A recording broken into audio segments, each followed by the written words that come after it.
같이 환경 문제에 대해서 공부하는 시간을 가져보도록 하겠습니다. 시작 기도로 우리의 지구를 위한 기도를 같이 바치겠습니다. 이 기도 바쳐보셨죠? 바쳐보신 분? 네, 몇 분 되시네요. 같이 바쳐보겠습니다. 성부와 성자와 성령의 이름으로 아멘. 전능하신 하느님께서는 온 세계에 계시며 가장 작은 피조물 안에 계시나이다. 존재하는 모든 것을 온유로 감싸 안으시는 하느님, 저희에게 사랑의 힘을 부어주시어 저희가 생명과 아름다움을 돌보게 하소서.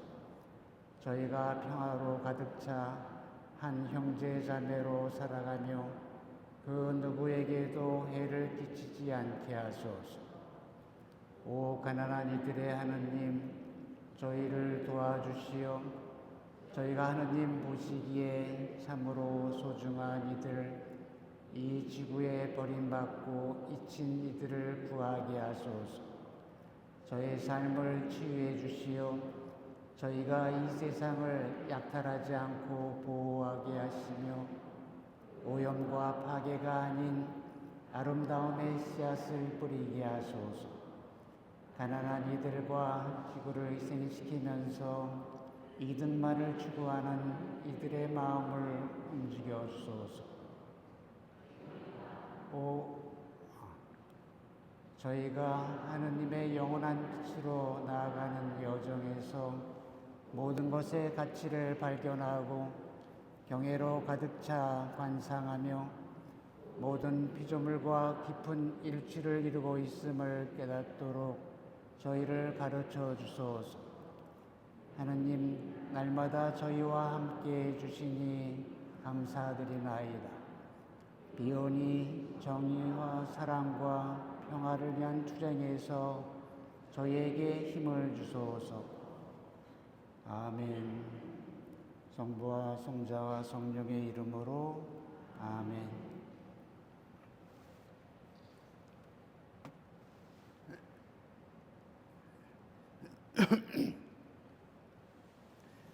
네, 오늘 주제는 회칙 찬미 받으소서와 우리의 실천이라는 그런 주제입니다. 회칙 찬미 받으소서 들어보신 분, 회칙 찬미 받으소서라는 걸 들어보신 분, 읽어보신 분, 읽어보실 분. 오늘의 주제는 회칙 찬미 받으소서입니다. 근데 이 찬미 받으소서가 너무너무 중요한 교황님의 회칙이에요. 그래서 그거를 전 세계 모든 신자들이 다 알아야 된다 해가지고 지금 전 세계에서 이 공부를 하고 있습니다. 이 회칙의 이름은 이제 찬미 받으소서인데 그것이 어떤 주제냐 하면은 공동의 집을 돌보는 것에 관한 프란치스코 교황 성화의 회칙이에요. 여기서 공동의 집이라는 것은 지구겠죠. 네, 지구를 돌보는 것에 관한 교황님의 회칙입니다. 이 회칙이 2015년에 나왔어요. 그리고 2015년에 즉시 이제 번역이 됐습니다. 근데 급하게 번역하다 봐서 그런지, 근데 그것보다는 이 회칙의 가르침이 좀 새로운 가르침이 많아요.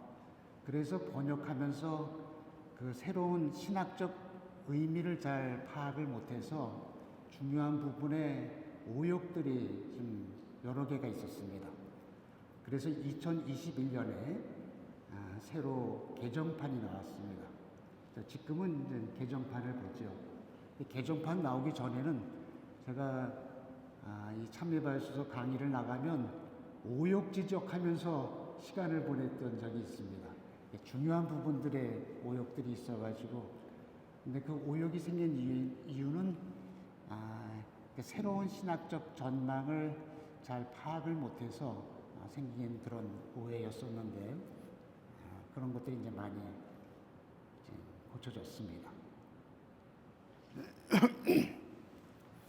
우리 프란치스코 교황님 대단하셨죠? 예, 2013년에 교황님 되셔서 올해 돌아가셨죠. 12년간 교황직을 수행하셨는데 정말 우리 교회에 아주 큰 역할을 하셨다고 하겠습니다. 그래서 교황님의 어떤 언행을 한번 이렇게 정리해봤어요. 단순하고 명료하고 직설적이다. 그러면서도 겸손하시고 인간적이며 힘이 있다. 그 교황님의 메시지를 신자만이 아니고 세상 모든 사람들이 듣는 거예요. 근데 그 이유는 이런 특징이 있었기 때문에 그렇다는 생각이 듭니다. 교황님 되시자마자 그 복음의 기쁨이라는 그런 글도 내셨는데 혹시 들어보셨나요? 이 글도 대단한 글이에요. 오늘 우리가 공부할 것은 이제 찬미 받으소서 세상의 지금 환경 문제 이거에 대한 글이지만은 이 복음의 기쁨은 교회의 그 쇄신에 관한 글이라고 그럴까요? 조금 우리 교회에 내면적으로 필요한 것이 뭐냐? 우리 성당에 다니잖아요. 근데 우리가 내면적으로 복음화 되어 있느냐? 이런 거를 문제 삼는 아주 중요한 또 가르침입니다. 그래서 시간 되시면 이 복음의 기쁨도 한번 읽어보셨으면 좋겠습니다.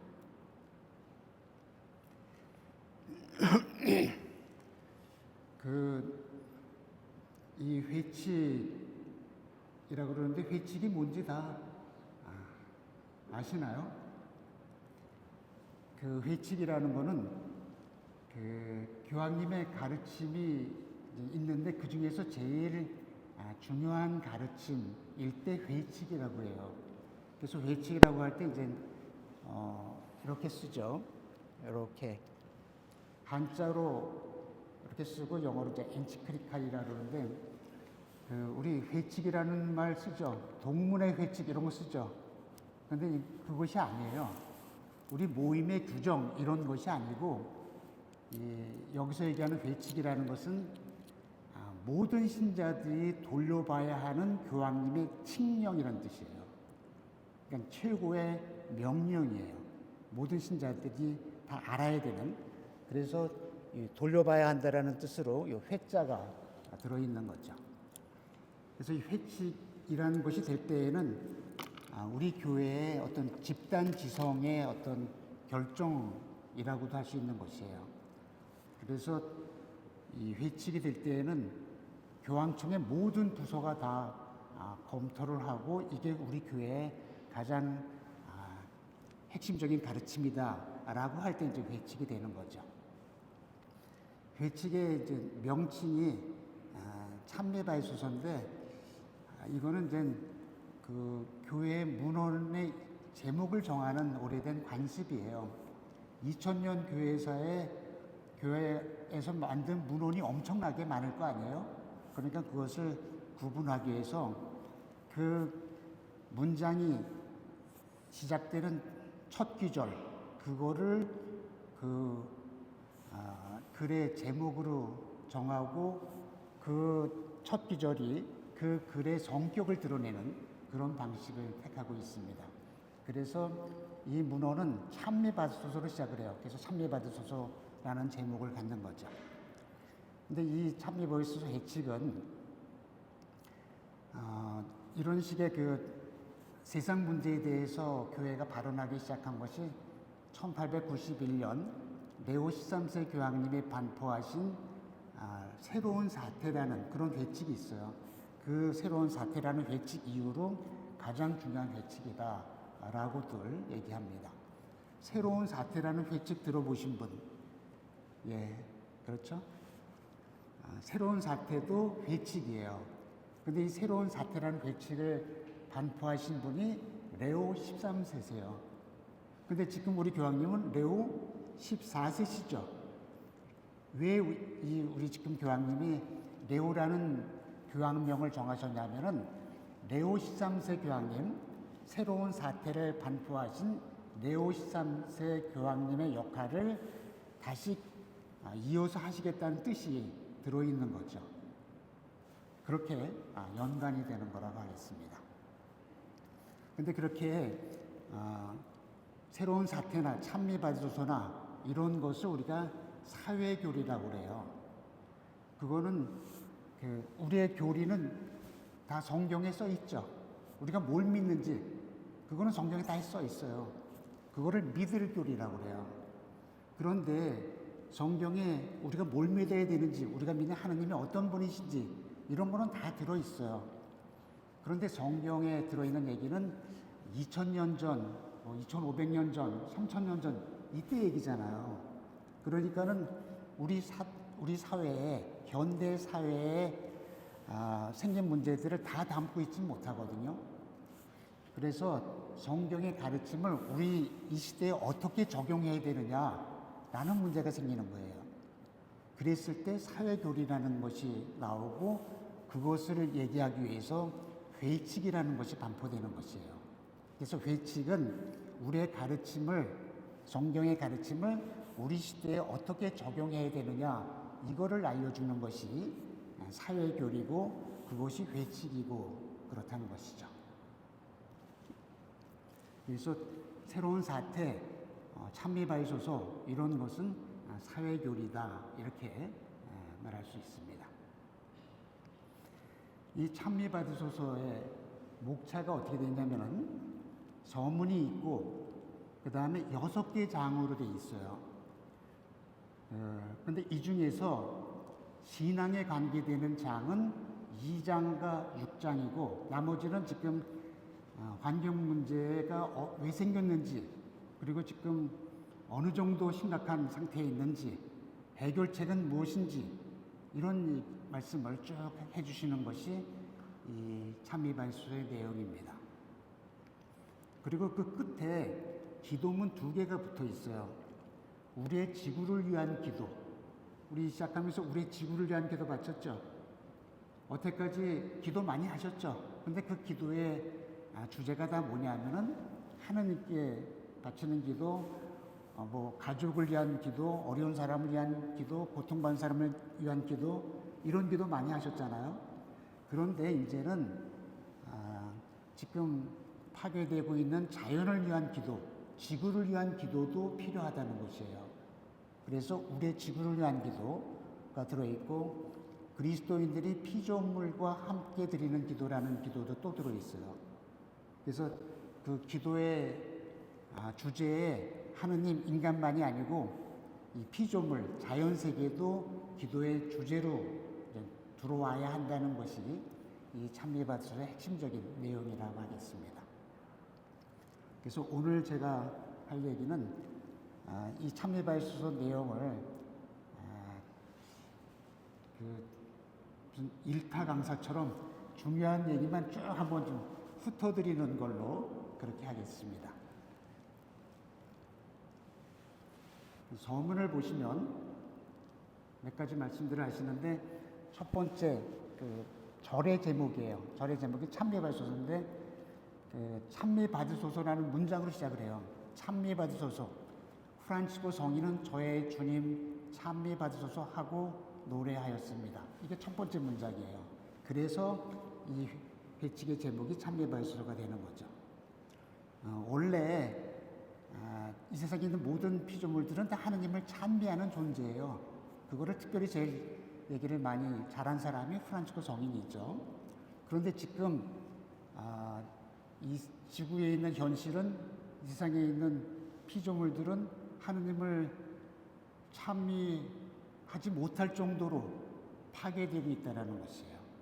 그거를 이제 걱정하시는 거죠.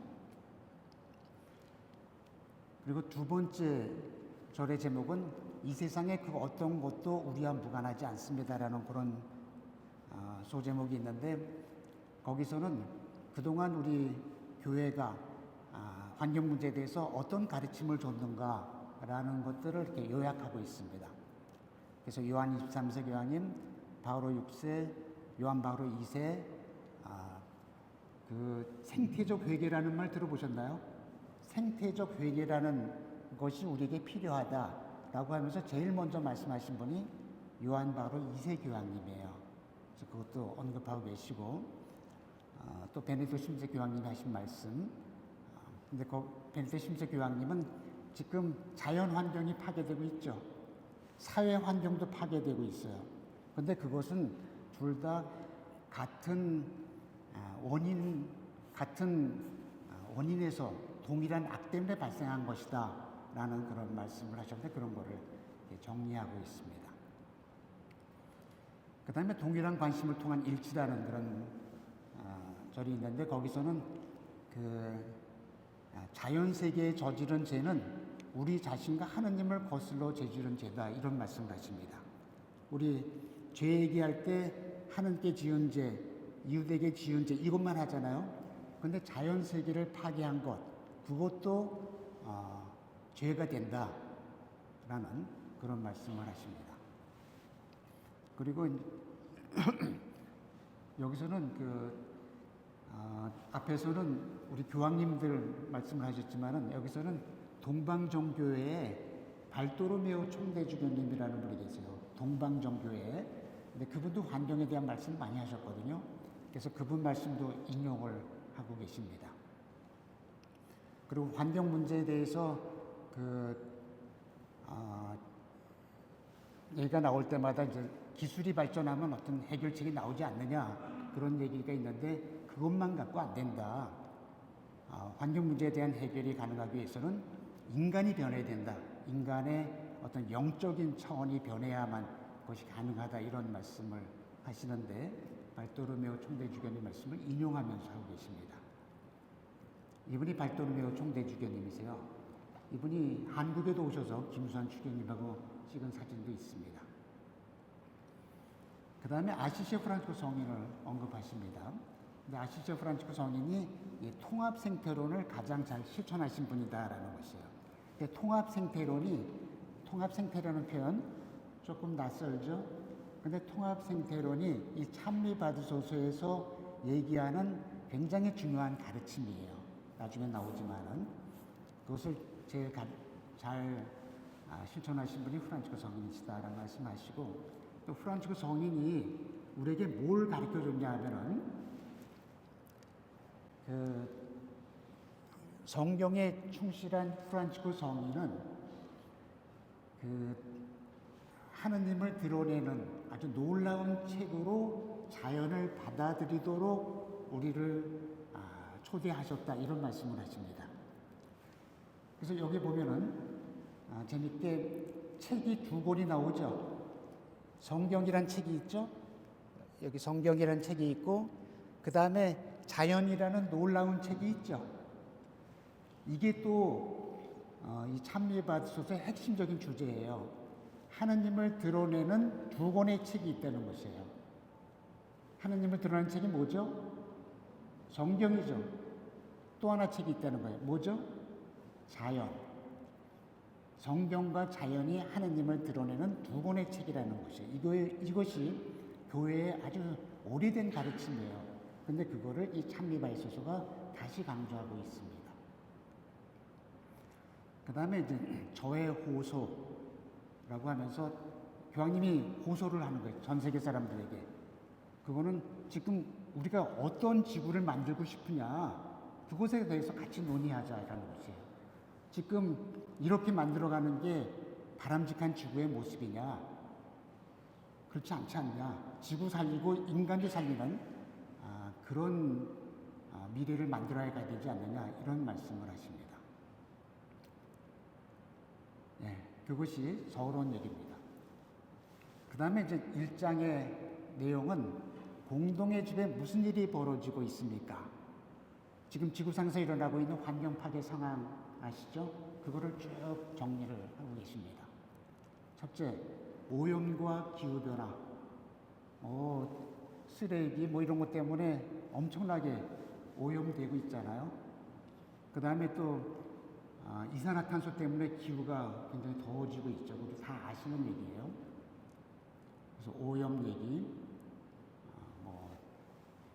그 다음에 기후 위기, 이산화탄소 산업혁명 이후로 이산화탄소를 너무 많이 배출하다 보니까는 지금 지구가 더워지고 있는 거죠. 이 그래프가 이제 이산화탄소 발생국이에요. 제일 많이 발생하는 나라는 중국이죠. 그 다음에 이제 미국 하면서 쭉 우리나라도 10위권 안에 들어갑니다. 우리나라도 책임이 굉장히 큰 거죠. 그래서 이제 지구가 더워진다. 그래서 이제 이 지구가 더워지면은 해수면이 올라가고 이런 얘기들 다 아시죠? 이런 상황이라는 것이에요. 그 다음에 두 번째는 이제 물에 대한 얘기도 하십니다. 지금 물이 굉장히 오염되고 있고 심각한 상황에 있다. 근데 물은 생명권이죠. 물이 없으면 다 죽는 거예요. 물은 보편적인 인권인데, 근데 이 물 상황도 지금 상당한 위기 상황 속에 있다라고 말씀하십니다. 그 다음에 생물 다양성, 그 피조물이 굉장히 많잖아요. 그것들이 다양하게 있는데 그것들이 서로 먹이 사슬로 연결되어 있거든요. 그런데 이 생물종이 어떤 멸종이 생기는 것이에요. 근데 멸종이 한번 일어나면 그러면 그 멸종된 생물종은 영원히 없어지는 거고 또 그 생물종은 먹이 사슬을 붕괴시키는 거죠. 그래서 생태계 전체에 큰 위험을 주게 되는데 그런 일이 생기고 있다는 거죠. 생물 다양성, 모든 것이 이렇게 다 연결되어 있는데 그런 것들이 지금 붕괴되고 있다는 말씀을 하십니다. 그 다음에는 이제 인간 삶의 질의 저하와 사회 붕괴. 뭐가 발전했다고 얘기하는 것 같은데, 근데 실제로 상황을 보면은 이렇게 도시 환경 같은 것도 생태적으로 굉장히 건강하지 않고, 굉장히 삶의 질이 저하되는 그런 상황, 그래서 사회가 붕괴되는 그런 모습이 보인다라고 걱정을 하십니다. 그 다음에 세계적 불평등. 지금 이렇게 문제가 심각해진 원인 중에 하나가 이 빈부 차이가 너무너무 심해진다는 것이에요. 그래서 가난한 사람들이 부르짖고 있고 또 지구도 부르짖고 있고 이런 상황이라는 거죠. 그래서 이 그림이 지구가 부르짖는, 울부짖는 그런 모습, 그 다음에 가난한 이들의 부르짖음, 이게 점점 심해지는데 이 그림이 뭐냐면은 사람은 많은데 갖고 있는 재화는, 돈은 적은 거죠. 적은 사람이 엄청나게 많은 돈을 갖고 있는 거죠. 그래서 지금 얘기할 때 5대 95를 얘기하는 것 같아요. 전 세계 상위 5%가 전 세계 부의 95%를 갖고 95%가 5% 갖고 나눠서 살아가는 그런 것이 지금 세계적인 불균형 상황이라는 거죠. 우리나라가 부자인가요? 가난한 나라인가요? 우리나라는 부자 나라예요. 근데 우리나라 사람들이 부유하다고 느끼나요? 그렇진 않죠. 우리나라도 이 빈부 차이가 점점 심해지는 것이에요. 부자는 굉장히 부자고 가난한 사람은 굉장히 가난하고 중산층이 무너지는 그런 상황인데 그것이 이제 전 세계적으로 다 그렇다는 거죠. 근데 이러한 그 위기 상황인데도 불구하고 이거를 해결하려는 노력은 별로 보이지 않는다라는 것이 미약한 반응이라는 것이에요. 인간 사회가 붕괴되고 있고 그 다음에 이제 자연 환경도 붕괴되는데 그걸 해결하려는 그런 노력들이 잘 안 보인다라고 걱정을 하십니다. 그래서 해결책을 찾아야 되는데 어떻게 찾아야 되느냐? 해결책을 제시한다는 사람들 중에 이제 극단적인 주장을 하는 사람도 있어요. 근데 극단적인 해결책 갖고는 안 되고 이 문제를 다 포괄하면서 이렇게 전체적으로 해결하려는 그런 포괄적인 해결책, 전체를 아우르는 해결책 이런 것이 필요하다라고 말씀을 하십니다. 이게 이제 1장이에요. 그 다음에 이제 2장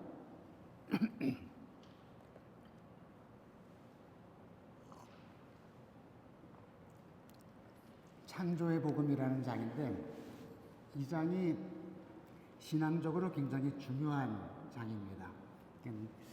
좀 새로운 신학이라고 그럴까요? 근데 새로운 건 아닌데 하여튼 그래도 새로운 면도 많이 있어요. 이 시대의 신앙생활은 어떤 신학적 기반 위에서 해야 되느냐를 제시하는 것이 2장 창조의 복음이에요. 창조의 복음이라는 표현도 좀 낯설죠. 복음은 뭐죠? 성경의 복음이죠. 근데 이 2장의 제목은 창조의 복음이에요. 창조도 복음이라는 것이에요. 아까 프랑크 성인 거기서 봤죠. 하느님을 드러내는 게 성경이죠. 그리고 동시에 자연 세계도 하느님을 드러내는 거죠. 창조도 하느님을 드러내는 복음이라는 뜻이 이 2장 제목입니다. 거기에 1절의 제목이 신앙이 주는 빛. 신앙이 우리에게 뭘 가르쳐 주느냐예요. 근데 여기서 아주 중요한 것이 뭐냐면은 피조물 안에서의 자기의 책임, 피조물에 대한 책임을 지는 것, 이것이 신앙의 본질적인 부분이라는 거예요. 이런 생각 안 해보셨죠? 우리가 어려운 사람 돕는 것, 이거는 신앙의 본질적인 부분이다. 이웃 사랑은 곧 하느님 사랑이다. 이런 얘기 많이 했잖아요. 그런데 자연을 사랑하는 것, 그것도 신앙의 본질적인 부분이라는 거고 우리들이 지켜야 한다는 것이에요. 이런 새로운 가르침이 여기서 나옵니다. 그 다음에 이 세상에 있는 모든 것들은 다 하느님이 만드셨잖아요. 그것들은 다 나름대로 고유한 가치를 가진 존재라는 것이에요. 이런 가르침이 1절의 내용입니다.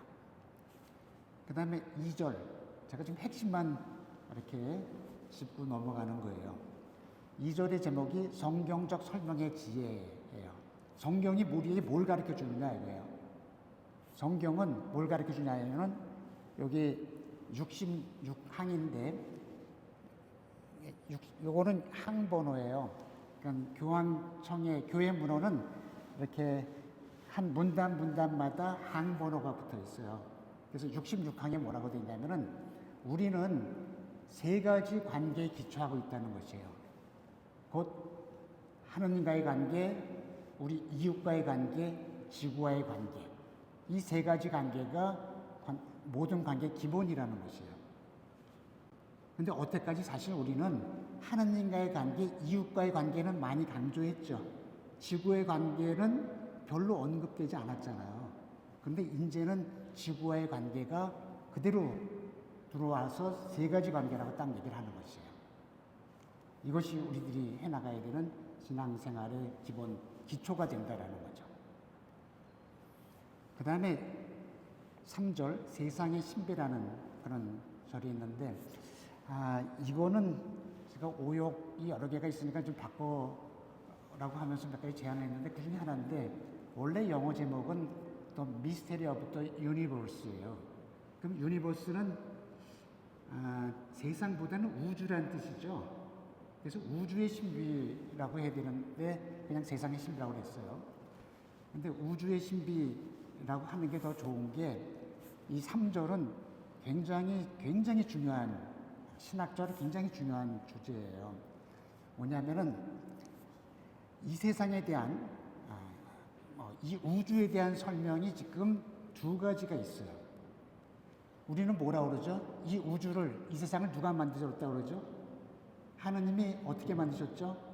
하느님께서 창조하셨다고 그러죠. 그런데 지금 또 세상을 주도해 가는 한 그룹의 사람들이 있죠. 과학자들이 있죠. 과학자들은 이 세상이 어떻게 만들어지고 있다고 그러죠? 진화한다고 그러죠. 그렇죠.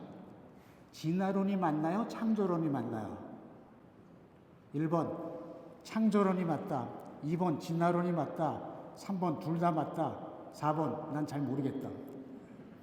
1번 창조론, 2번 진화론, 3번 둘 다 맞다. 4번 잘 모르겠다. 예, 정답은 3번. 둘 다 맞다예요. 진화론도 맞고 창조론도 맞다라는 게 이 3절에서 얘기하고 싶은 거예요. 그래서 81항에 보면은 뭐라고 얘기하냐면은 우리를 설명하는 거예요. 우리를. 인간이 누구냐를 설명하면서 이렇게 얘기를 해요. 우리는 진화 과정을 추정할 수 있지만, 무슨 뜻이죠? 진화 과정을 인정한다는 얘기죠. 근데 진화로 다 설명되나요? 안 되죠. 그래서 뭐라 그러냐면 인간은 다른 열린 체계들의 진화론은 온전히 설명할 수 없는 고유함을 지니고 있습니다. 진화론도 어느 정도 설명을 하지만, 어느 정도 일리 있는 설명이지만 진화론은 다 안 된다. 창조론적인 설명도 필요하다 하면서 둘을 종합하는 것이 이 81항의 내용이라고 할 수 있습니다. 그러면서 그 83항에 가면은 각주가 붙어 있어요. 글에 각주가 있잖아요. 이 배치 보면 이제 각주도 참 재밌는데, 하여튼 각주 53번에 보면은 뭐라고 되어 있냐면은, 이에 관해서는 테일하드 샤르댕 신부의 업적을 참조할 것이라고 되어 있어요. 테일하드 샤르댕 신부를 들어보신 분? 예, 잘 모르시죠? 처음 들어보시죠? 이분이에요. 테일하드 샤르댕. 멋있게 생기셨죠? 1880년에 태어나셔가지고 1955년에 돌아가셨어요. 그러니까는 이 책이 2015년에 나온 거거든요. 근데 1955년에 돌아가신 분을 소환하는 거예요. 이분의 업적을 참조하려는 거예요. 이게 무슨 뜻이죠? 이분은 60년 전에 돌아가신 분인데, 이분은 예수의 신부님이셨어요.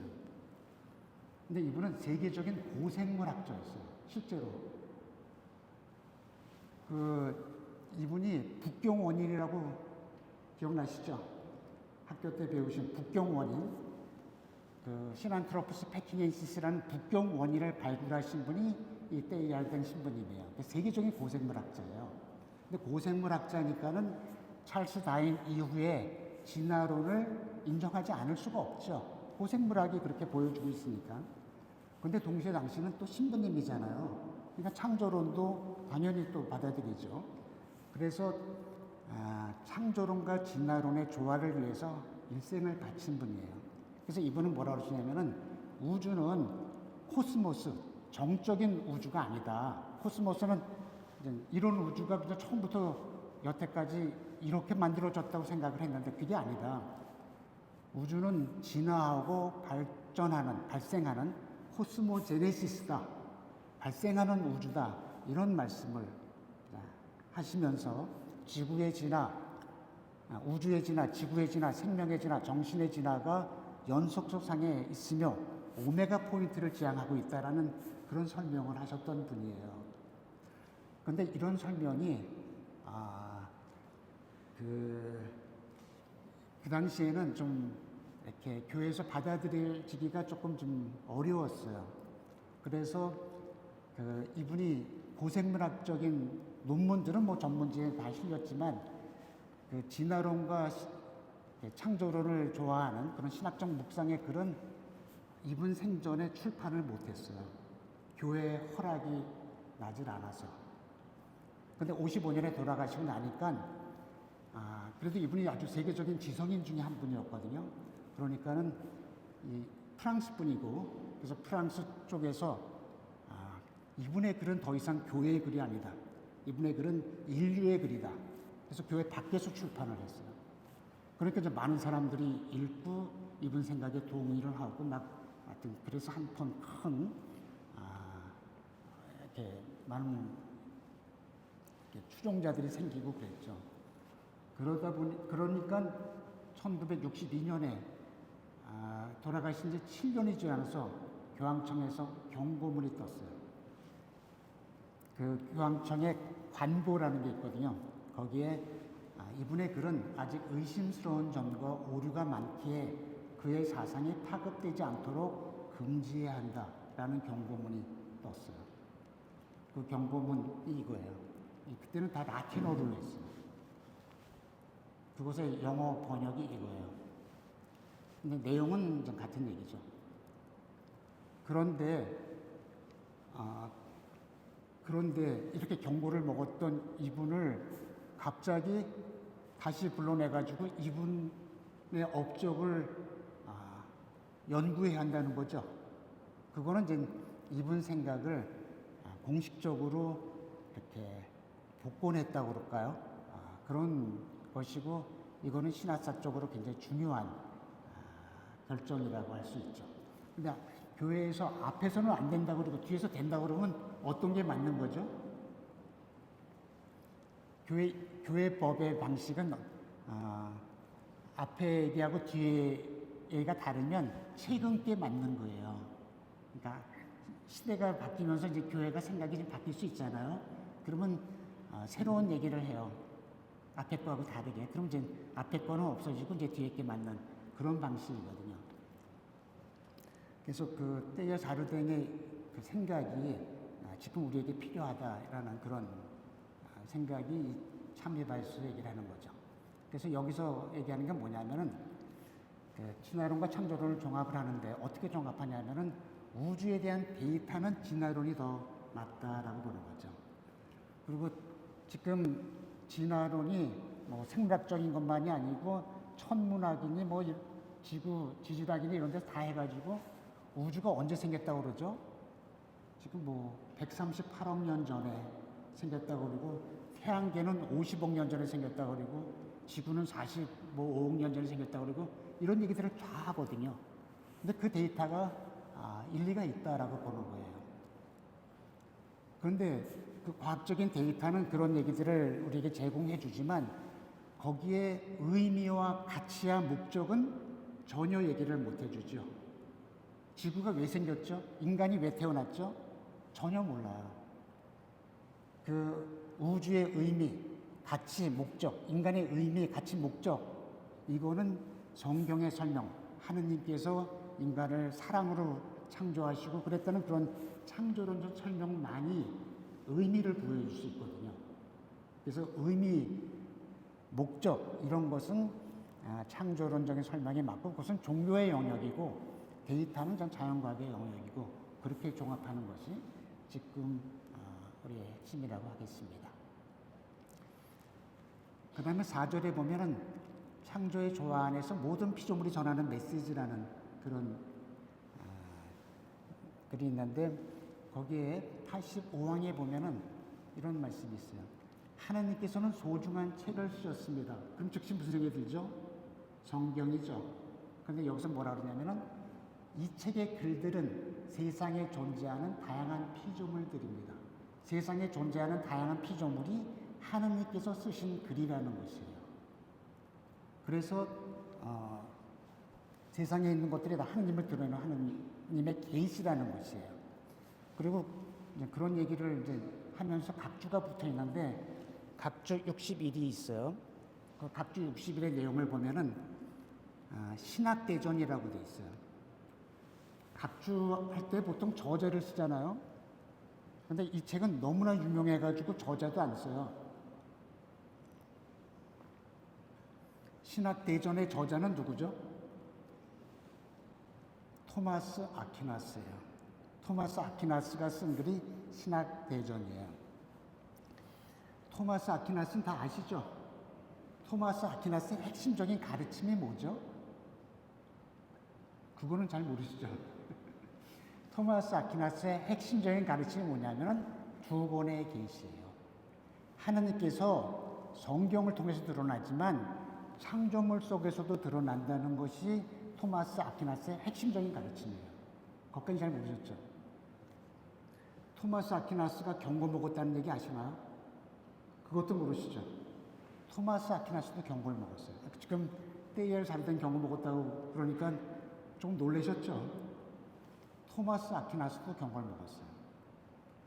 토마스 아퀴나스가 왜 경고를 먹었냐면은 그 토마스 아퀴나스는 1224년, 1214년, 그러니까 13세기 사람이에요. 13세기는 중세잖아요. 그때 유럽 사회가 막 큰 격변기에 있어요. 큰 변화를 일으키고 있는 거예요. 그 변화 상황에서 신학 설명도 바뀌어야 한다고 얘기를 하는 거예요. 어떻게 바뀌어야 되냐면은 그 신학자들은 세상이 바뀌었어요. 근데 세상이 바뀌면 따라서 바뀌어야 된다는 건데 이렇게 볼까요? 그 전에 토마스 아퀴나스 전에 대표적인 신학자는 누구였죠? 그 사람이 아우구스티누스예요. 아우구스티누스 다 아시죠? 네, 아우구스티누스가 그때 토마스 아퀴나스 전에 신학을 주도했던 사람이에요. 그런데 토마스 아퀴나스가 그 내용을 좀 바꿔요. 어떻게 바꾸냐 이거예요. 토마스 아퀴나스하고 아우구스티누스 신학의 차이가 뭐죠? 잘 모르시죠? 근데 토마스 아퀴나스나 아우구스티누스나 신학자들은 자기가 기대는 철학자들이 있어요. 아우구스티누스가 기대했던 철학자가 누구냐면은 플라톤이에요. 플라톤 들어보셨죠? 토마스 아퀴나스가 기대는 철학자는 아리스토텔레스예요. 그래서 아우구스티누스하고 토마스 아퀴나스 차이는 플라톤하고 아리스토텔레스의 차이랑 같아요. 플라톤하고 아리스토텔레스가 어떻게 다르죠? 이게 중요한 거예요. 그래서 이 그림을 그렸어요. 이게 중세 때 신학적 고민을 한참 많이 했어요.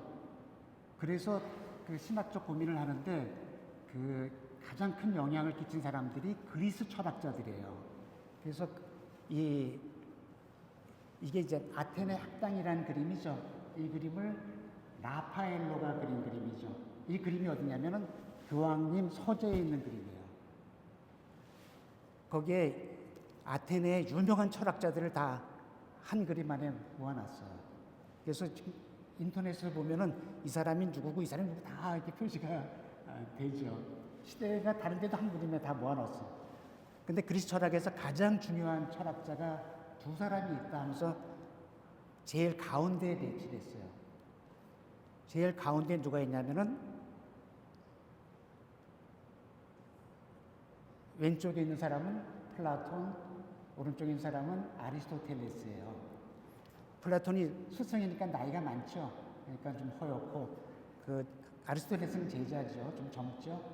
근데 두 사람의 차이가 어디에 있냐면은 손에 있어요. 이 사람들은 그리스도교 신자들은 아니고 이제 철학자인데 자기 철학의 어떤 방향이죠. 플라톤은 이 손의 모양이 어디를 향하죠? 위를 향하죠. 진리가 위에 있다는 것이에요. 근데 그 제자 아리스토텔레스는 손이 어디를 향하죠? 아래를 향하죠. 아래, 이 세상에도 진리가 있다는 것이에요. 저 세상에만 있는 게 아니고 이 세상에도. 근데 플라톤은 진리는 저 세상에 있고 이 세상은 저 세상, 영원한 세상, 이데아의 세계가 저 세상에 있고 이 세상은 저 세상부터 머니까 어두운 세상이라고 했어요. 그래서 참 진리를 알기 위해서는 빨리 저 세상 가야 한다는 게 이제 플라톤 생각이죠. 그런 생각을 누가 받냐면 아우구스티누스가 받는 거예요. 그래서 아우구스티누스는 그거를 신학적으로 해석하면서 플라톤이 어둡다고 한 거를 아우구스티누스는 뭐라 그러죠? 이 세상에 죄가 많다고 그러죠. 그래서 원죄라는 표현을 아우구스티누스가 쓰는 거죠. 우리가 다 원죄가 있고 그래서 죄가 많기 때문에 빨리 이제 이 죄를 속죄해서 하느님 나라 가는 게 목표다. 이런 생각. 그래서 목표는 저 세상에 있는 거예요.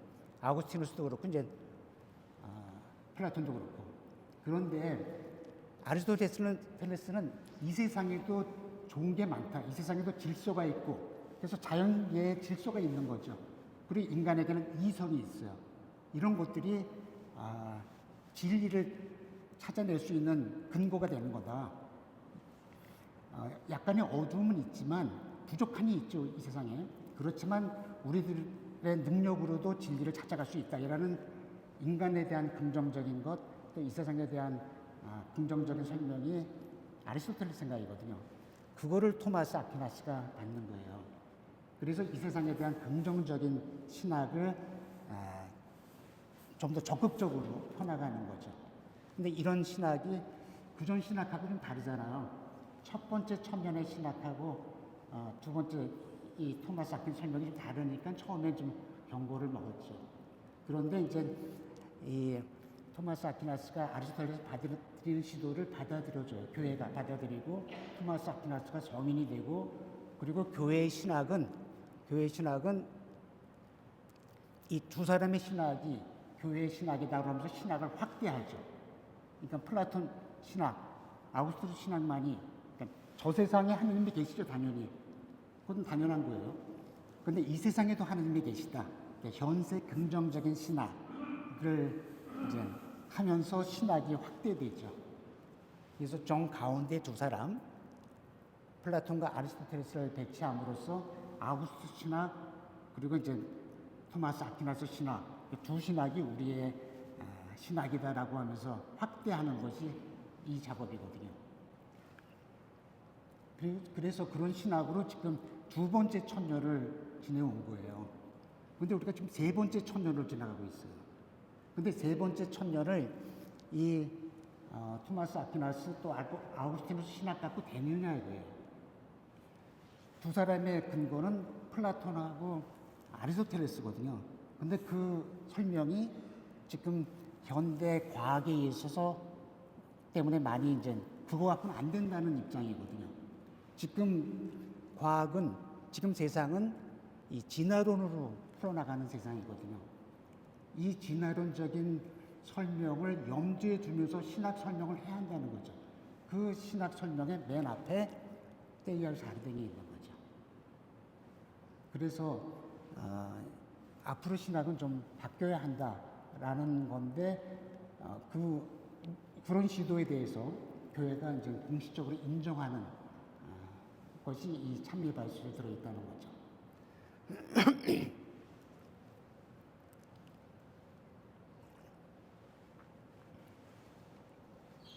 지금 우리 성당에 젊은이들이 많이 있나요? 없나요? 없죠. 왜 없죠? 뭐 바쁘기 때문에, 뭐 입시 때문에 여러 가지 얘기가 있어요. 근데 저는 그것보다 더 중요한 이유는 우리 젊은이들이, 우리 학생들이 중고등학교부터 시작되는데 인지 부조화를 느끼는 거예요. 성당에 와서 배우는 얘기하고 학교에서 배우는 얘기하고, 성당에서는 이제 성경 얘기하잖아요. 옛날 얘기잖아요. 근데 학교에서는 최첨단 과학 이론을 배우거든요. 중고등학교 때부터 아주 최첨단이에요. 두 얘기를 들을 때 어떤 게 더 그럴듯한가요? 어떤 게 더 매력적인가요? 학교 얘기죠. 최첨단 과학 얘기가 훨씬 애들에게 매력적이죠. 지적으로도 와닿죠. 그런데 성경 얘기는, 성당에서 하는 얘기는 그냥 옛날 얘기만 하거든요. 그 지적 부조화 때문에 애들이 고민하다가 부모님한테, 엄마한테도 물어봐요. 학교에서는 이렇게 배웠는데 성당에서는 어떻게 된 거냐? 충분히 대답할 수 있나요? 잘 못하시죠? 그러면 우리 엄마도 잘 모르시는가 보다. 누구한테 물어봐도 잘 모르거든요. 그러니까는 이제 슬금슬금 빠져나가는 거죠. 저는 그게 큰 원인 중에 하나라고 생각이 들어요. 설명을 더 업데이트하는 게 필요한데 실제로 그런 작업들이 지금 되고 있거든요.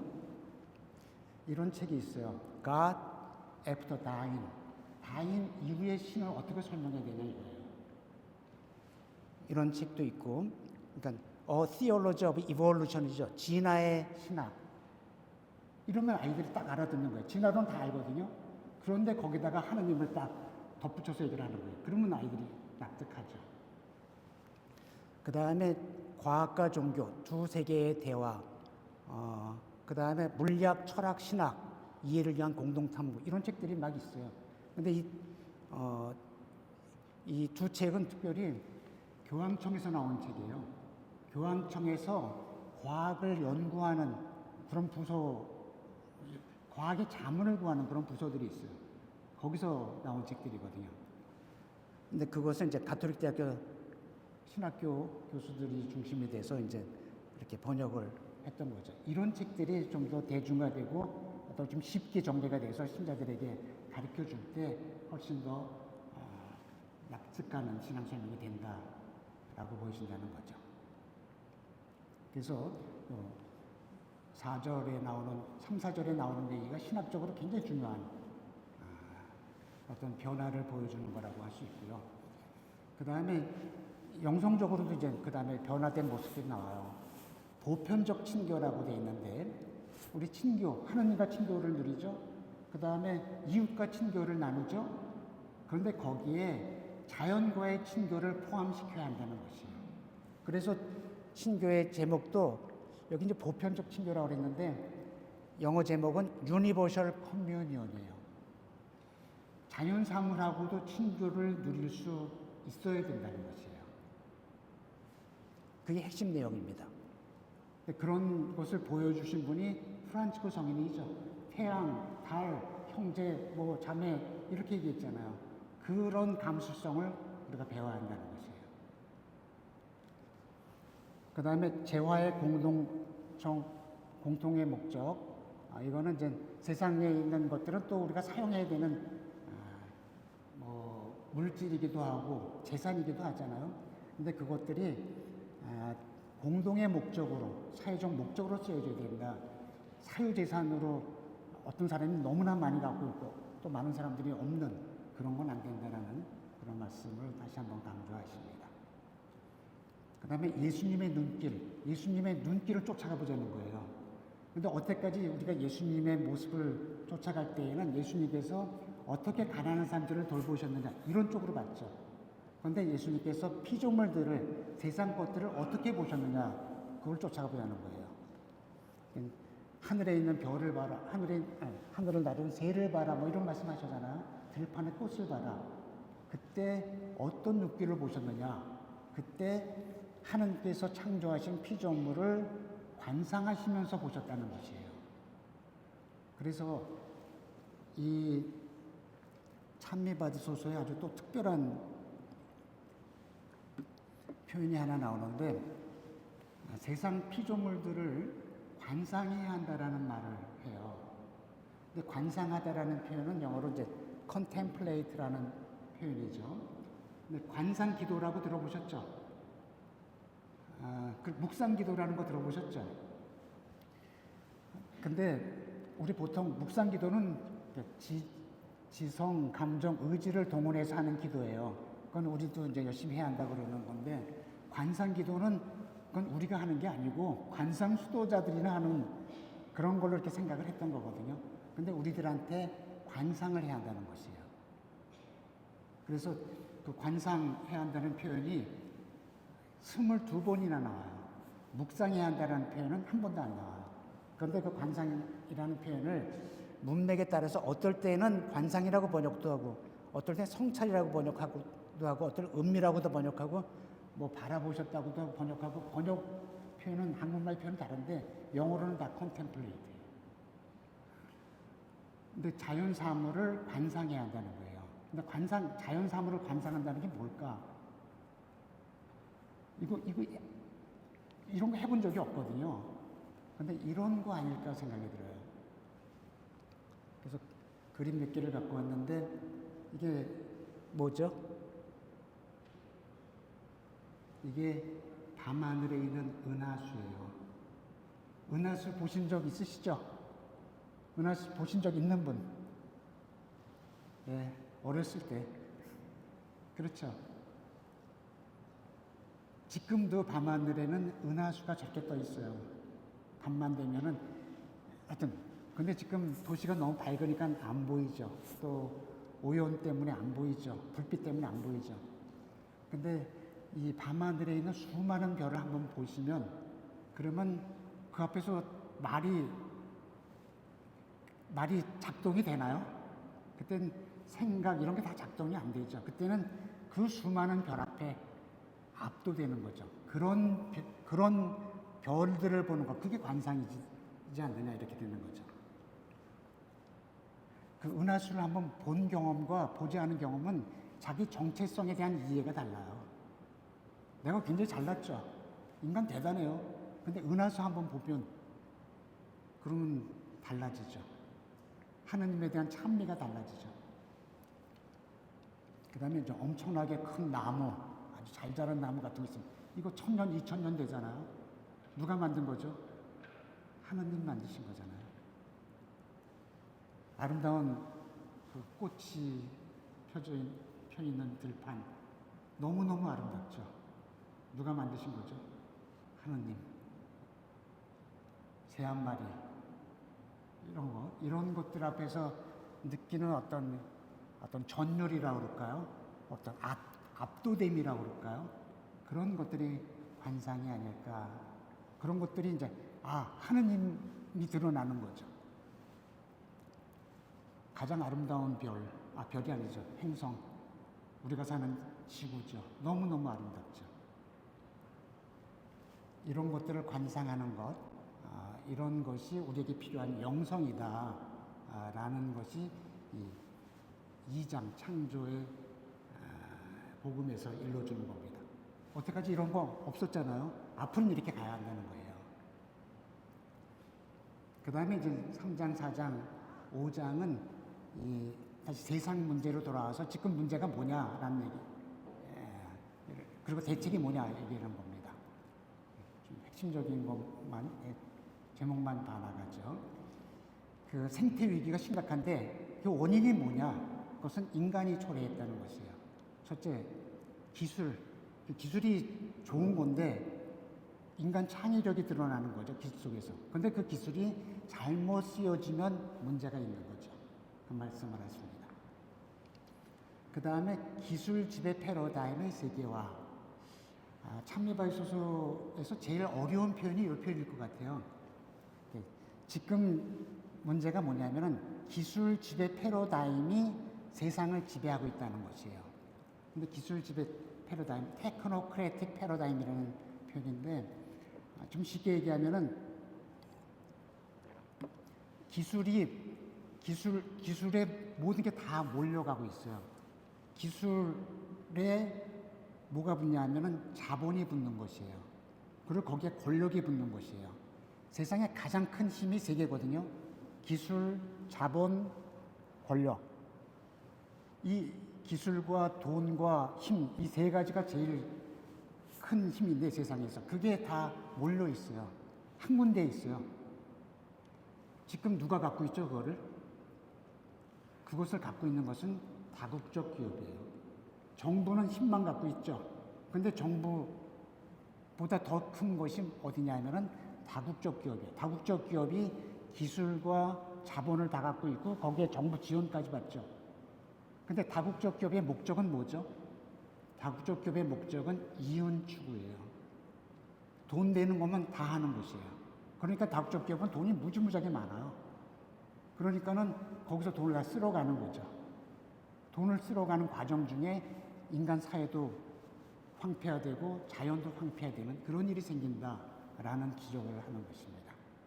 그래서 다국적 기업들, 그래서 그것들이 이제 석유 산업일 수도 있고, 근데 그 다국적 기업의 맨 끝에는 금융이 있거든요. 금융이 이제 돈 되는 대로 가가지고 다 돈을 버는 이런 구조인 거죠. 지금 어느 누구도 다국적 기업을 비판하지 못해요. 그러면 이제 끝나는 거예요. 다국적 기업이 힘이 너무 세기 때문에. 학교에 공부하시는 분들이 좀 양심을 갖고 교수님들이 발언을 하실 수 있지 않느냐 할지 모르지만은 발언을 못해요. 다국적 기업을 비판하는 즉시 연구비가 끊어져요. 그럼 끝나는 거예요. 정치인들도 다국적 기업을 비판하지 못해요. 정치 자금이 오질 않아요. 그래서 유일하게 다국적 기업, 지금 세계를 막 흔들어가는 그 다국적 기업을 비판하는 건 바티칸밖에 없어요. 바티칸만 지금 다국적 기업이 그런 식으로 돈을 이렇게 몰아가면서 이러면 안 된다라는 지적을 하는 거죠. 그 다음에 인간 중심주의, 나만 편하면 된다 이런 사고방식, 또 한 번 쓰고 버리는 문화, 이런 것들이 환경 파괴의 원인이다 라고 지적을 하시는 거죠. 맞죠? 그게 환경 파괴의 원인이에요. 그럼 대책이 뭐냐? 대책이 4장, 5장, 6장이에요. 통합 생태론적인 이해를 가져야 한다는 것이에요. 모든 게 다 통합이라는 건 연결되어 있다는 거죠. 환경, 경제, 사회 다 연결되어 있다는 것이 따로따로 볼 수 있는 게 아니라는 거죠. 그 말씀을 하십니다. 환경, 경제, 사회, 생태론이 다 연결되어 있고 복합적인 그런 하나의 복합적인 위기 상황이다라는 말씀을 하십니다. 그 다음에 문화 생태론, 인간이 살아가는 그 삶의 문화, 이런 거를 살려야 한다라는 말씀 하시고요. 그 다음에 일상생활의 생태론, 일상생활의 생태론이 사람 살아가는 구체적인 현장이니까 그것도 살려야 한다라는 말씀. 그 다음에 이제 공동선의 원리로 풀어가야 한다라는 그런 말씀. 한 개인만이 아니고 사회 전체가 살아가는 세상을 만들어야 한다는 거죠. 그 다음에 세대 간 정의가 실현돼야 한다라는 말씀하십니다. 근데 세대 간 정의는 두 가지 세대가 있어요. 그 앞세대와 뒷세대 사이에 정의가 있어야죠. 다음 세대 걸 우리가 다 갖다 쓰면 안 되잖아요. 그게 앞세대, 뒷세대예요. 근데 같은 세대 안에도 정의가 실현돼야 돼요. 지금 우리 같은 세대 살잖아요. 근데 어떤 사람은 너무너무 많은 부를 갖고 있어요. 어떤 사람은 인간으로 살아가기에 꼭 필요한 필수적인 물질도 없어요. 그런 사회를 만들면 안 된다는 거죠. 그래서 세대 간 정의가 중요하다. 그런 말씀하십니다. 그 다음에 이런 통합 생태론적인 원론을 제시하신 다음에 그 다음에 그것을 구체적으로 어떻게 실현할 거냐 할 때 그때 접근법과 행동 양식이라는 5장 말씀을 하십니다. 국제 정치가 중요하다. 지금 문제를 한 나라가 못하잖아요. 국제 정치에서 해결해야 된다. 그래서 국제 정치가 세계적 합의를 이루고 그것을 실천할 수 있는 그런 권위가 있어야 한다.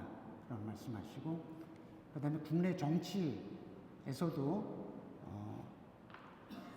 그 여러 가지 지역적인 정책을 펼 때에도 인간다운 사회 또 생태계 보존을 위한 그런 정책을 세워야 한다는 말씀. 그 다음에 정책 결정을 할 때 정책 결정 과정의 절차가 환경 영향 평가를 할 때 투명하게 해야 한다. 이런 말씀 하십니다. 그 다음에 정치 경제가 굉장히 중요한데 정치 경제의 목적이 뭐냐면은 인간의 충만함을 위한 그런 역할을 해야 한다는 말씀하십니다. 우리 발전 얘기를 많이 하잖아요. 근데 발전이 뭐냐 이거예요. 인간적인 삶이 향상되지 않으면 수치로 많아지는 것, 그거는 안 된다. 이런 말씀을 하시는 거죠. 그 다음에 과학과 종교의 대화가 중요하다. 지금 과학이 맨 앞에서 주도해 가잖아요. AI, 과학이 해나가는 거예요, 기술이. 그러니까 거기에 뭐 정부가 됐건 기업이 됐건 다 달라붙는 거예요. 그런데 그 과학만 갖고는 안 된다는 거예요. 인간적인 지혜, 어떤 종교적인 지혜, 이런 것이 필요하다는 거죠. 그래서 이거를 다시 한번 강조하시고요. 그 다음에 이제 6장이 생태교육과 영성이라는 장인데 다시 우리 실천적인 면으로 와서 말씀을 하십니다. 그럼 우리는 구체적으로 뭘 해야 되느냐? 우리는 첫째로 삶의 방식을 바꿔야 한다는 거예요. 우리가 알게 모르게 소비지향적인 삶의 방식에 물들어갔죠.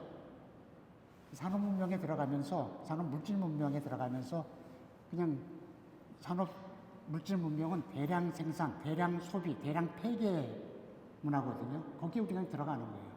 그래서 기분 좋으면 뭐 하죠? 구매. 기분 나쁘면 뭐 하죠? 구매. 요즘 클릭이죠. 클릭. 택배. 이렇게 하면 안 된다는 거죠. 그래서 소비지향적인 삶의 방식을 탈피하는 게 필요하다. 그러기 위해서는 인류와 환경이 맺은 약속에 대한 교육, 환경교육을 다시 해야 한다는 것이에요. 그래서 그 210항에 보면 환경교육, 생태교육의 목표가 3단계가 있는데 1단계는 문제가 뭐냐 이걸 알아야 되고 아까 1장에서 봤던 것들 환경파괴 현실도 알아야 되고 그럼 원인이 뭐냐 2장, 3장, 4장 이런 게 원인이잖아요. 2장 같은 게 원인이에요. 근데 대책이 뭐냐 4장, 5장 이게 대책이잖아요. 그 6장도. 그래서 우리 신앙인들은 나와 이웃과 생태계와 하느님의 조화를 이루는 그런 삶으로 나아가는 것. 이게 구체적인 아주 근원적인 대책이 되는 거죠. 그래서 그 211항에 보면 아주 구체적인 조그만 실천들 이런 것도 생활화되어야 한다라고 하십니다. 뭐 물 사용을 줄이고 플라스틱 사용 줄이고 뭐 적당히 먹을 만큼만 요리하고 대중교통을 이용하고 뭐 이런 것들 불필요한 전등을 끄고 이런 조그만 것들부터 생활화하는 게 필요하다는 말씀하십니다. 그러기 위해서는 생태적 회개를 해야 한다는 말씀하세요. 그러니까 우리가 불시불시간에 환경을 파괴한 것 이거에 대해서 회개해야 한다는 거죠. 생태적 회개, 생태 영성 이런 게 필요하다고 말씀하십니다. 근데 생태 영성이 뭐냐면 기쁨과 평화를 누리는 삶이에요. 우리는 그 소비가 주는 만족 아니고도 신앙이 주는 정신적인 기쁨과 평화를 누리는 삶을 살 수가 있잖아요. 신앙이 주는 기쁨이 있잖아요. 그래서 그런 생활을 살면서 소비가 주는 그 만족이라는 물질이 주는 만족이라는 유혹을 끊어버리는 절제하는 그런 삶을 살아야 한다라는 걸 강조하는 겁니다. 신앙생활의 아주 내적인 어떤 충만함에 관한 얘기죠. 그것이 있으면 물질적인 거에 어떤 유혹을 뿌려줄 수 있는 거죠. 그 다음에 시민적이고 정치적인 사랑이라는 말씀이 나오는데 그런 거를 나 혼자만이 아니고 우리 성당 안에서만이 아니고 동네에 나가서 펼쳐야 한다는 거예요. 그게 시민적인 사랑이에요. 근데 이 동네까지는 하겠는데 구나 시까지 하려면 너무 크잖아요. 그때는 구청장 뽑을 때, 시장 뽑을 때 그런 목표를 갖고 있는 사람들, 그런 선거 공약을 갖고 있는 사람들을 뽑아야 한다는 게 정치적 사랑이죠. 예, 그 다음에 다시 이제 신앙생활 얘기를 좀 하십니다. 성사의 표징들과 안식의 거행이라는 그런 절이 있는데 거기서는 성사생활 제일 중요하죠. 신앙생활은 성사생활이에요. 그 중에서도 성체성사 그리고 영성체 이런 거 굉장히 중요하잖아요. 하나님으로부터 힘을 받고 하나님과 하나 되는 그런 게 영성체잖아요. 근데 그 236항에서 뭐라 그러냐면은 영성체, 성찬례 그게 뭐냐면은 성찬례는 미사 지내는 거예요. 그거는 환경에 대한 우리의 관심을 위한 빛의 원천이며 동기로 우리가 모두 피조물의 관리자가 되도록 이끌어 줍니다. 그래요. 아니 미사 참여 한 번 했는데 그게 환경에 대한 우리의 관심을 위한 빛의 원천이며 동기인가요? 그리고 피조물의 관리자가 되도록 해주나요? 어때까지 그런 생각 안 해보셨죠? 앞으로는 해야 한다는 거예요. 특별히 영성체 후 묵상하시죠? 그때 무슨 묵상하시죠? 앞으로도 예수님 뜻에 맞게 살아야지. 예수님이 내 몸에 오셨으니까. 그런 다짐하시죠. 근데 예수님 뜻에 맞게 산다는 게 뭐죠? 어려운 사람 돕는 거죠. 어려운 사람 돕는 거예요. 그것만이 아니고 지구의 생태계를 보호하는 것. 그것도 예수님 뜻에 맞는 거다라는 거를 다짐해야 한다는 것이에요. 달라졌죠? 이 3000년대를 사는 신앙인들은 21세기를 사는 신앙인들은 그 신앙 내용도 좀 달라지는 것이에요. 그 다음에 삼위일체와 피조물들의 상호관계라는 그런 절이 있는데 삼위일체 우리 신앙생활에서 제일 어려운 주제죠. 신학에서 제일 어려운 주제가 삼위일체 하나님이라는 거예요. 그런데 삼위일체하고 피조물하고 연결시켜요. 왜냐하면은 삼위일체를 알려면 피조물을 잘 보면 삼위일체가 보인다는 거예요. 왜냐하면 삼위일체 하나님께서 피조물을 창조하실 때 그 삼위일체적인 모습을 피조물 안에 새겨 놓으셨기 때문에 그렇다는 것이에요. 대단하죠. 삼위일체를 피조물 통해서 만날 수 있다는 것이에요. 그래서 피조물을 관상하라는 이유가 피조물을 통해서 하나님을 만날 수 있기 때문에 그렇다는 거죠. 새로운 신학이에요. 새로운 영성이에요. 그 다음에 모든 피조물의 모음. 그래도 우리 신앙생활에서 제일 가까운 분은 성모님이잖아요. 성모님 붙잡고 가는 거예요. 근데 성모님이 어떤 분이냐면은 성모님 호칭이 많아요. 뭐 고통받는 이들의 도움론이 뭐 하여튼 호칭이 굉장히 많죠. 그래서 본당에 뿌레시디움이 아무리 많아도 상관없어요. 호칭이 많기 때문에. 그런데 호칭을 하나 더 드렸어요. 모든 피조물의 모후. 성모님이 고통을 당하시죠. 왜 고통을 당하시냐면은 예수님의 죽음 때문에. 그게 피에타죠. 그 다음에 가난한 이들 때문에. 그 다음에 인간 때문에 황폐해진 이 세상의 피조물 때문에 고통을 당하신다는 거지. 세 겹의 고통이에요. 그 다음에 이제 나중에 하늘로 올라가셔가지고 태양을 입고 발밑에 달을 두고 머리에 12개 별로 된 관을 쓰신 모든 피조물의 모후가 되신다는 거지. 그래서 생태운동하고 그 성모님하고 연결시키는 그런 말씀을 하십니다.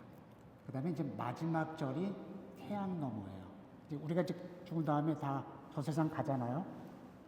근데 저 세상을 가는데 저 세상의 호칭이 뭐냐면은 영원한 안식일을 향해서. 그렇죠. 영원한 안식이잖아요. 그쪽으로 하면. 그 다음에 새 예루살렘을 향해서. 근데 또 하나 호칭이 있어요. 하늘나라에 있는 공동의 집을 향해서. 지금 우리가 지구라는 공동의 집에 살죠. 근데 죽은 다음에 어디로 가죠? 하늘나라에 있는 공동의 집. 그 집의 이름은 천국이죠. 천국에서 우리 또 봅니다. 이제 그때 그냥 길로 갈 거예요. 근데 그때 가더라도 이 세상에 살면서 이 어려운 사람도 없고 또 황폐해진 지구 살리는 일에 열심히 그 일을 하자 하면 힘들더라도 이제 해나가자라고 말씀하시고 그 일을 해나가는데 하느님께서 우리에게 필요한 힘과 빛을 주신다라고 하시는 게 마지막 말씀이에요. 그럼 맨 끝에 이제 2개의 기도문이 붙어 있지. 너무너무 대단하죠. 읽어보시고 싶으신 생각이 막 나시죠. 네, 읽어보시기 바랍니다. 그 다음에 조금 요 얘기를 해보죠. 찬미발소를 주셨는데 이 가르침을 실천해야 될 거 아니에요. 이걸 어떻게 실천해야 될 거냐 라고 하는 거 몇 가지만 보겠습니다. 교수님께서 이런 좋은 가르침을 주셨는데 이거를 실천하기 위해서는 이게 마음속에 새겨져야 한다. 그러기 위해서는 기도하는 게 필요하다. 해서 피조물 보호를 위한 기도의 날을 정하셨어요. 그래서 그에 즉시 매년 9월 1일을 피조물 보호를 위한 기도의 날로 정하시고 그 날을 기념해라 라고 하셨습니다. 근데 이거는 사실은 동방정교회가 먼저 하던 거예요. 그걸 우리가 이제 받아들여서 하고 있습니다. 그래서 우리는 피조물을 보호를 위한 기도의 날 하루만 할 게 아니고 우리 서울교회에서는 매월 한 번 정도 피조물 보호를 위한 미사를 봉헌하면 좋겠다라고 권고를 하고 있습니다. 그 다음에 지금 교회에서 얘기가 되는 게 9월 1일 날 피조물 보호를 위한 기도의 날을 지내요. 근데 가만히 보니까 또 10월 4일 날 아시시 프란치스코 성인의 축일이잖아요. 그러니까 어떤 움직임이 일어나냐면 9월 하루만 할 게 아니고 9월 1일부터 10월 4일까지 34일 정도 되잖아요. 요거를 창조식이라고 그래가지고 이 하느님의 피조물의 의미를 묵상하고 생태계 회개를 다짐하고 피조물 보호를 다짐할 거를 실천하는 그런 식으로 하면 어떠냐라는 움직임이 일어나고 있어요. 그래서 교회 전례 안에 지금 대림식이잖아요. 성탄. 그 다음에 이제 사순 부활이잖아요. 그 다음에 긴 연중 시기가 있죠. 그 긴 연중 시기 중간에 9월 한 달, 이때 창조 시기가 돌아올지 모르겠어요. 들어갈지. 근데 이게 되려면은 교회에 파가 있잖아요. 가톨릭, 정교회, 개신교가 다 공통 전례를 쓰는 거거든요. 근데 세 교파가 지금 모여서 이걸 상의하고 있어요. 그리고 실험을 하고 있어요. 이때 이제 주일이 5개가 있는데 창조 1주, 창조 2주, 창조 3주 이런 식으로 독서복음하면서 이런 움직임을 해나가고 있는데 우리 가톨릭교회도 참여하고 있어요. 어쩌면 우리 생애 중에 교회 전례력에 창조 시기가 들어오는 거를 보게 될지도 몰라요. 그러면 신자들에게 이 피조물에 대한 가르침을 훨씬 더 가까이 가도록 할 수 있겠죠. 예, 그런 움직임이 지금 진행되고 있습니다. 그 다음에 또 찬미받으소서 액션 플랫폼이라는 거를 교황청에서 그렇게 진행하고 있는데, 이 찬미받으소서 가르침이 쭉 있잖아요. 내용이 다 좋잖아요. 근데 이걸 실천해야 되는데, 찬미받으소서는 7개의 목표가 있다라고 하면서 이렇게 찬미받으소서 7개의 목표, 지구의 부르짖음, 가난한 이들의 부르짖음, 생태경제학, 검소한 생활양식, 생태교육, 생태영성, 공동체 참여, 이런 것을 해야 한다라고 하면서 함께 하자고 얘기를 하고 있습니다. 그 다음에 이제 교황님 바뀌셨잖아요. 레오 14세 교황님은 어떻게 하셨냐? 요 교황님께서 미사 지내는 사진이에요. 근데 교황님께서 5월 8일 날 교황님 되셨어요. 근데 교황님 되시고 2달 지나서 이 미사를 지내십니다. 이게 피조물 보호를 위한 미사를 지내셨어요. 그러시면서 2가지를 거기서 정하셨는데, 첫째는 피조물 보호를 위한 미사라는 거가 프란츠 교황님 때부터 있었어요. 그런데 이게 미사로서 딱 안착이 되려면 그 미사 고유, 독서, 복음, 기도문이 있어야 되거든요. 그거를 정하셨어요. 그래서 독서는 이걸 하고, 뒤에서 골로새서, 그다음에 복음은 이걸 하고, 그다음에 기도문은 뭘 쓰고, 이게 다 교황님께서 정하시고, 그리고 이제 원본은 라틴어거든요. 그걸 각 주교에 보냈어요. 각 나라 말로 번역하고, 번역본을 교황청에 보내면 거기서 인준해주면 각 나라에서 사용하는 거예요. 그래서 이걸 하라고 먼저 하셨고, 2번째 것도 굉장히 중요해요. 지금 탄소, 이산화탄소가 심각한 문제잖아요. 기후위기에서. 그래서 탄소 줄이는 것이 굉장히 중요한 모든 나라의 목표인데, 바티칸이 앞장서자. 그래서 바티칸에서 태양광을 만들자. 근데 태양광은 태양광 패널을 붙여야 되잖아요. 근데 바티칸에 붙일 데가 없잖아요. 바티칸이 갖고 있는 땅은, 로마 교황청이 갖고 있는 땅은 2군데예요. 베드로 대성전하고 가스텔 곤돌포라고 교황님 별장이 있는 이 미사가 가스텔 곤돌포에서 지낸 미사예요. 근데 거기는 태양광을 붙이기엔 너무 작거든요. 그래서 이태리 정부하고 상의해서 바티칸 북쪽에 430헥타르의 땅을 이태리 정부로부터 빌려가지고 거기다 태양광을 설치해서 바티칸에서 사용되는 모든 전기는 태양광 전기로 쓰겠다라고 하는 정책을 발표하셨어요. 그러면은 바티칸도 조그만 소국이, 하여튼 소국 나라니까 넷제로라고 그러죠. 이산화탄소를 발생하지 않는 그런 전기를 사용하는 첫 번째 나라가 되는 그런 정책을 하시겠다고 하신 거죠. 이런 것들이 앞장서시는 모습이라고 하겠습니다. 근데 이런 모습, 그 교황님의 가르침에 따라서 우리 서울교구장님도 이런 말씀을 하셨습니다. 서울교구장님께서 특별 사목교서를 내셨어요. 받으신 거 있죠?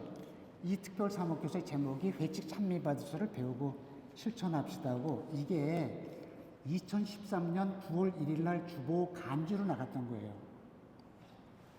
그때 보신 분, 예, 그럴 줄 알고 제가 갖고 왔습니다. 그래서 이게 내용인데, 특별 사목교서라는 거는 정말 특별한 거예요. 매년 연중 사목교서를 내시거든요. 그런데 특별 사목교서는 2번 내신 적이 있어요. 한 번은 70년에 김수환 추기님께서 특별 사목교서를 내셨어요. 그 제목은 모자보건법 제정을 반대한다예요. 이 모자보건법이 낙태를 쉽게 하는 법이거든요. 그래서 인간 생명을 너무너무 소중한 건데 이거 안 된다 해가지고 특별 사목교서를 낸 적이 있고, 2023년에는 생태계 생명이 너무 중요하잖아요. 그거를 가리키는 찬미받으소서, 여기에 다 중요한 가르침이 있는데, 찬미받으소서가 나온 지 8년이 됐는데도 모르는 신자가 있는 거예요. 지금 10년 됐잖아요. 그런데도 모르는 신자들이 많은 거예요. 그러니까 모든 신자들이 이걸 알아야 한다 해서 사목교서를 내셨습니다. 거기 이제 여러 가지 내용들이 있는데, 특별히 이제 구체적으로 본당에서 실천이 중요하다라고 하시면서 본당 신부님의 관심이 중요하다. 그 다음에 사목회 안에 생태환경분과 같은 게 있으면 좋겠다. 그 다음에 어떤 실천할 수 있는 단체, 하늘 땅 물 보시는 단체가 있었으면 좋겠다. 그런 거. 그리고 또 참여발소서 아까 그 구체적인 실천 내용 들어있었잖아요. 211항에 그런 걸 신자들이 실천했으면 좋겠다. 그 다음에 피조물 보호를 위한 미사를 매월 한 번씩 지냈으면 좋겠다. 그리고 우리들에게 필요한 거는 지금 녹색 순교다. 이런 말씀을 하신 겁니다. 그래서 실제적으로 이제 하려면 하늘 땅 물봇이 있으면 좋죠. 그래서 우리 가난한 사람 돕는 거 다 해야 되잖아요. 근데 빈센시오 회가 있으면은 좀 더 전문적으로 하면서 구석구석 이렇게 어려운 사람 도울 수 있잖아요. 그런 거 비슷하게 모든 신자가 다 환경운동을 해야 되지만 어떤 단체가 있으면 지속적으로 할 수 있고 효과적으로 할 수 있기 때문에 교회에서 하늘 땅 물봇을 만들었는데 그것이 이제 그 전부터 아마 박 신부님 그때 뭐 했다는 게 이거 저랑 그때 같이 하자나 했던 것 같은데 그 전부터 있었어요. 하늘 땅 물봇이. 그런데 이 찬미 받으셔서 나오기 전에는 단체가 되지 못했어요. 근데 찬미 받으셔서 나온 다음에 이제 하늘 땅 물봇이란 단체가 이제 교회에서 만들어지고 교회에서 인준도 받고 그리고 이제 다른 교구에다가도 이렇게 퍼져나가고 그러고 있습니다. 그리고 이제 여러 교구가 있으니까 한국협의회도 만들고 그리고 이제 운영을 어떻게 해야 되느냐라는 길잡이도 만들고 그러고 있는 거죠. 그래서 길잡이에 보면 이제 이런 것들이 다 들어 있습니다. 그리고 또 상징물도 있어야 되잖아요. 그래서 이런 상징물, 십자가가 있어요. 하늘 땅 물봇 십자가, 하늘 땅 물봇 십자가 이런 십자가고, 그 다음에 이게 성모님이에요. 모든 피조물의 모 성모님 있죠. 그 다음에 아시시의 프란치스코 성인, 요게 이제 하늘 땅 물봇 상징물들입니다. 요 성모님 보면은 성모님 가슴에 예수님이 계셔야 되는데 예수님은 안 보이고 예수님께서 사셨던 행성 지구가 보이죠. 그래서 지구를 돌보시는 성모님 이런 그림을 이콘을 만들었습니다. 제주교구에서도 열심히 하고 있고요. 제주교구 하늘 땅 곧 창립대 미사, 그 다음에 서울대교구 2023년에는 7주년 미사를 했었고 7주년 미사 후에 이제 평화방송에서 이렇게 뉴스에 나왔던 그런 것도 있습니다. 그 다음에 작년에는 2024년이죠. 하늘 땅 보고 전국대회를 했어요. 인천교구도 있고 제주교구도 있고 막 이러니까 한번 다 모여서 해보자. 전국대회를 해서 그 명동 코스토홀에서 같이 미사 지내고 그랬습니다. 그래서 잠원동에도 이런 단체가 하나 만들어졌으면 좋겠습니다. 네. 요약. 회칙 참미반수를 배우고 실천하자가 이제 오늘 얘기고요. 믿을 교리, 사회 교리 둘 다 필요하다. 이거 아시겠죠? 무슨 얘기인지? 그 다음에 두 권의 계시, 이거 굉장히 중요한 거예요. 아시겠죠? 그러니까는 성경도 계시고 피조물도 계시다. 이게 지금 교회 오래된 가르치고 토마스 아퀴나스의 가르침이에요. 그 다음에 창조론과 진화론이 종합되어야 한다. 창조적 진화, 진화적 창조. 이건 전대적인 거죠. 네. 그 다음에 모든 것이 연결되어 있다. 통합 생태론이 필요하다. 그 다음에 가난한 이들의 부르짖음, 지구의 부르짖음에 귀 기울여야 한다. 그다음에 생태적 회계, 생태 영성이 필요하다. 그 다음에 하늘 땅 물봇이 만들어지고 설립 활동을 하면 좀 더 효과적이고 지속적인 활동이 가능할 거다. 예. 감사합니다.